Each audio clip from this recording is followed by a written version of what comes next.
Hello,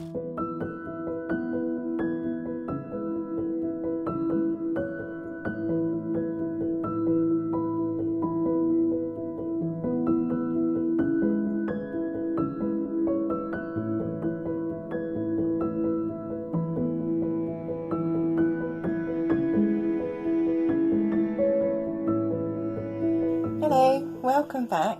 Today I thought I would do a sort of planning video. I had quite a few requests about when I'm next going to do some dressmaking, and I like doing dressmaking, and I've done I think 2 or 3 dressmaking things on my channel before. But the thing is with the dressmaking videos is they take a long time to make.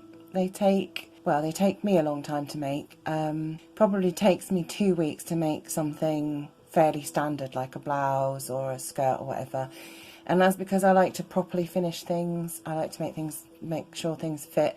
And then if you add in filming makes everything take twice as long. Anyway, I have decided I am going to do some more dressmaking, but I might split it into a sort of like a little vlog type thing instead. That might help a bit. It might mean that people can keep up. You don't have to wait as long for a video about it. So I thought, what do I really want to make this year? Well, number 1 on my list is to make this coat. I've had this pattern for 3 years and it was the closest to what I wanted to make. I'm not doing the waterfall hem. See, straight away I can't do anything how it comes out of the packet. And it's a shame because it would be so much quicker if I did that. I'm not using the recommended fabric. I'm not going to do what's on here. But anyway, I wanted something that was quite long and dramatic, and this was the longest I could find. Now I'm guessing this model's about 5'10", which is what, I don't know, 3 inches taller than me. And the back of the coat comes to, I think, like just below the back of her knee, maybe a little bit more mid-calf. I'm not sure because she's wearing black trousers or tights or something underneath. The first thing I'll need to do is see how long it is and how that's going to work on me. The second thing I'll have to do, in fact I might do it first, because this model has a normal waist, so she has quite a large distance between the bottom of her bust and her hip. I don't.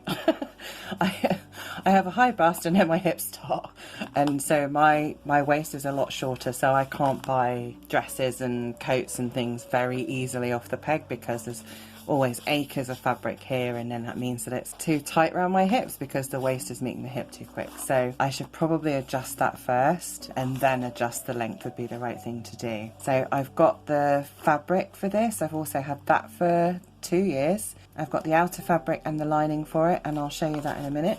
But this is like my number 1 priority. Yes, I know it's a winter coat, but it's going to take me months to make this. So this one's going to be, you know, like a little vloggy thing. Like whenever I do a thing to it, I'm not going to be able to work on it continuously. So that's one thing I want to make.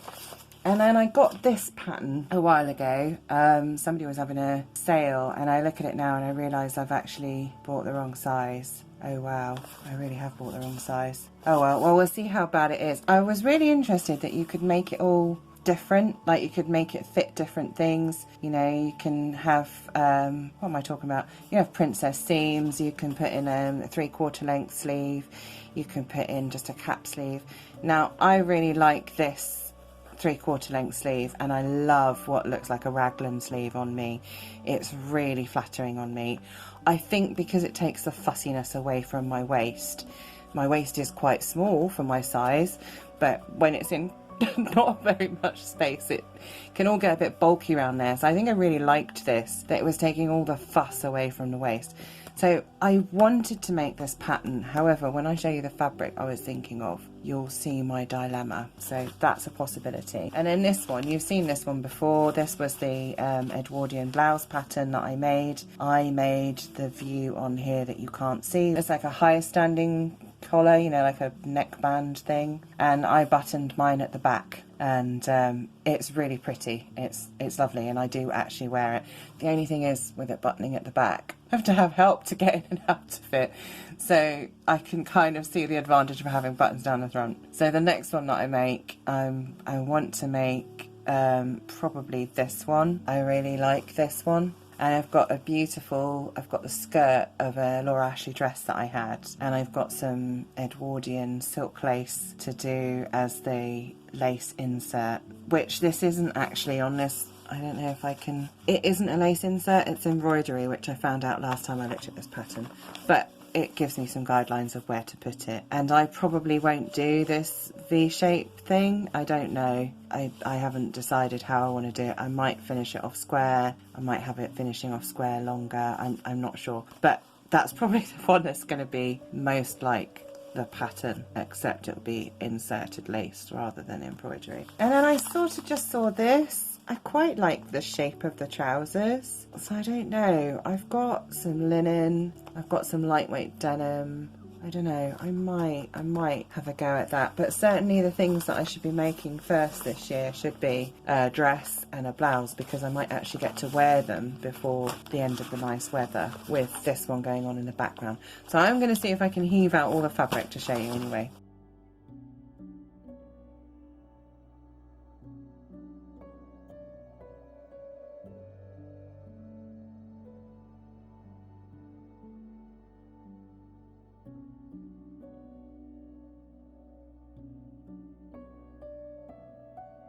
Okay, I'll start with the easiest one first because I know exactly what I'm going to do for this. This is the coat fabric, and I think it's called, what is it called? Does it say what it is on here? No. Is it Gobeline fabric? Gobeline fabric? Goblin fabric? It's like a tapestry, because this is the back.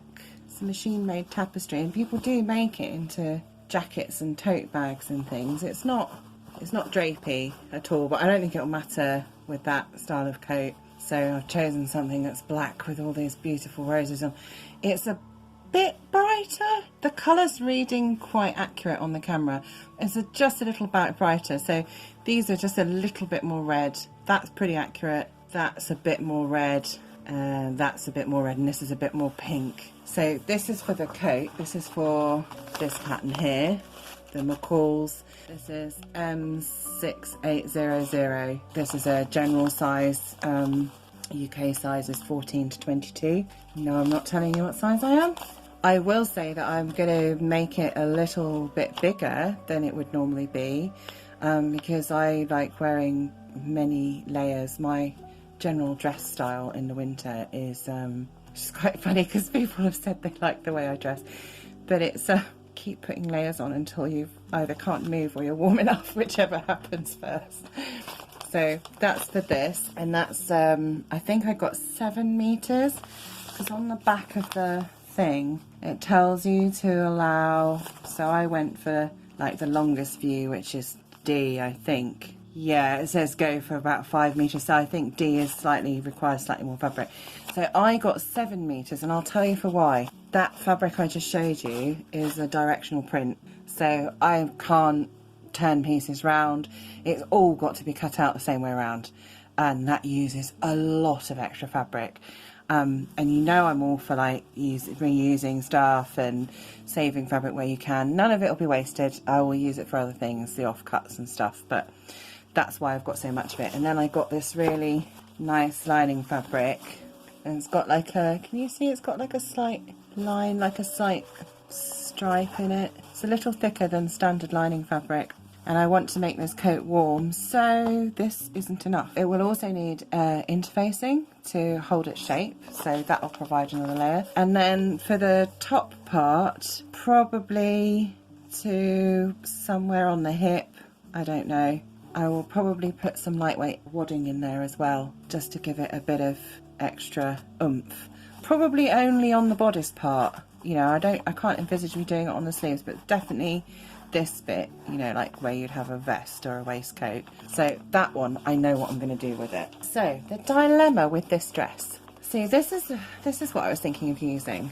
Isn't it gorgeous? This is a Ralph Lauren bedsheet, and it's in superb condition. It is just gorgeous, and I bought this on eBay. It was quite expensive for me. It was, I think it was about £20, and but there's so much fabric in it. But again, this is seems to be sort of a directional paisley, so I don't know, it's going to be a little bit difficult to use. I had thought of making this dress, which I showed you out of it.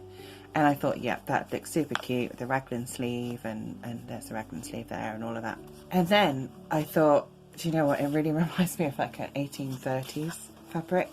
Did anybody ever see Wives and Daughters, the BBC adaptation? And in it, it's not Molly that wears it, it's her sister, who I can't, for the life of me, I can't think what her name is, but anyway. And she has these amazing sort of puffy sleeves. So there is like a bodice sort of like this, quite fitted, but then there's like these puff sleeves that end just above the elbow, and this fitted bodice, and then this sort of full gathered skirt. And I thought, I wonder if I can do like a summer dress version of that, or am I going to look like a complete idiot in puff sleeves? I don't know. The jury's still out on that. So I think I might have to make up a pattern, because I have no shoulders, which you probably heard before in my dressmaking things. And so I have to make sure the puff sleeves have somewhere like a band to sit on, or like a completely full back. Now this has got a full back on the bodice. If I use that to make the band and then set the puff sleeve in that, I think that would be okay, and I think it would sit on my shoulder, but I'd have to try it out first. So that's my 1830s homage material. So that still leaves me with this dress, because I do still really like this dress, and I would love to have a dress that's just like flattering and cool, and you know. So I've got this sheet here. This one's got like a border around it, and I was thinking with some careful cutting, I mean, I don't know how this pattern works yet, so I'll have to have a look, but with some careful cutting I could end up with like this on along the bust somewhere, or around the bottom here, or doing something with the sleeves. I don't know. I thought that could be really effective. I think it'd be really, really nice. I suppose the thing will be is how this hem is made, if it's cut on a curve or if it's cut straight. Now it looks like it's cut straight and all the shaping's at the top, but I haven't opened it, so who knows? Who knows? We don't know. So that's a possibility for that one. If that doesn't work out, if it is a curve and I can't, you know, get it in the right place, because if you missed with that, if you had that going in the wrong direction, it would look awful, wouldn't it? But I mean, I suppose you could cut it that way around as well and have like a patterned bodice. I don't know. Anyway, if it doesn't work out with that, I've got this, because it's so cute. I can just see this. This is exactly what I'd have worn when I was little. I'm sure I can cobble something. I just think that would... I think this dress here, out of this fabric, with a little stripe down it, would just be super, super cute. I think that's what I'm going to make out of it. I mean, if I get on well with the pattern, I might make both. I'll report back on that one. And then the last one was this one, the vintage pattern, and this is View C with the puff sleeves and the lace. So this needs 115 centimetres wide, well, let's say 90 centimetres because it's out of a skirt anyway. This one needs, oh, and this isn't my size at all, because this is a vintage size 12. So this needs as much as possible. On here it says for a vintage 16, which is getting around to my size, it says you need 2.4 meters, so that's 240 centimeters, which is about 2 3/4 yards, I think that's what that is. So, and that would be a yard wide on the fabric as well. So I don't know, there should be enough, because it's the entire skirt of Laura Ashley dress. Isn't it pretty? So I think there'll be plenty, because it was a really full skirt. I loved this dress. So this is what the blouse is going to be made out of. And then this, look at that, isn't that gorgeous? It is handmade silk lace, and it's still got its sheen, it's still silky in your hand, it's not dried out, it's not shattered, it's just gorgeous. And isn't it going to look perfect on this fabric? Look at that. That's what I've got for that. My mum bought me this. The only thing is, on here there is some like random marks and stuff. Obviously I'll need to wash this before I use it to see how it reacts. So what I'll do is I'll choose a bit that is marked and wash that and see if it falls to pieces, or you know what happens. Hopefully it won't. I really hope it's okay. And then when it needs to be washed in the future, when I've worn it, because obviously it's cotton, but I think probably what I'll do is just wash it on delicate wash, and I might even put it in a laundry bag and you know, just to protect the lace. I mean, this stuff has survived for like over 100 years, so I think as long as I don't put it on a boil wash with like really, really harsh detergents, I think it's going to be fine. So I hope you'll be interested in these, and for those of you that want to see more dressmaking, there will be more dressmaking, just bear with me. And I hope I've given you some good ideas about things that you can use in unusual ways. Thank you so much for joining me again, and thanks for watching all the other videos that you do and the continued support and lovely comments. You guys are just awesome. I love my subscribers. I think you're great. And I'll see you again soon with some not dressmaking. Have a great week. Bye.